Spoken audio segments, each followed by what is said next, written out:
ગીર સોમનાથથી મહત્વના સમાચાર સામે આવી રહ્યા છે, જ્યાં ગીર સોમનાથ પંથકમાં હિટ એન્ડ રનની ઘટના બની છે।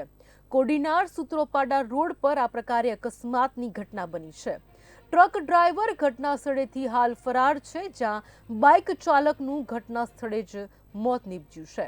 મૃતદેહને પીએમ અર્થે હોસ્પિટલમાં ખસેડવામાં આવ્યો છે।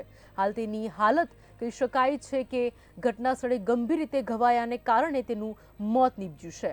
બાઇક ચાલકનું ઘટના સ્થળે જ મોત નીપજ્યું છે, જ્યારે ટ્રક ડ્રાઈવર ટક્કર મારીને ત્યાંથી ફરાર થઈ ગયો હતો। આ પ્રકારનો બનાવ જે છે તે ગીર સોમનાથમાં બન્યો છે। ગીર સોમનાથના કોડીનાર સૂત્રોપાડા રોડ પર આ પ્રકારે ગંભીર અકસ્માત બન્યો હતો, જ્યાં ટ્રક ડ્રાઈવર ઘટના સ્થળેથી ટક્કર મારીને ફરાર થઈ ગયો હતો। બાઇક ચાલકનું ઘટના સ્થળે જ મોત નીપજ્યું છે। મૃતદેહને પીએમ અર્થે હાલ હોસ્પિટલમાં ખસેડવામાં આવ્યો છે, જ્યારે પરિવાર દ્વારા હાલ તો શોકનો માહોલ છે।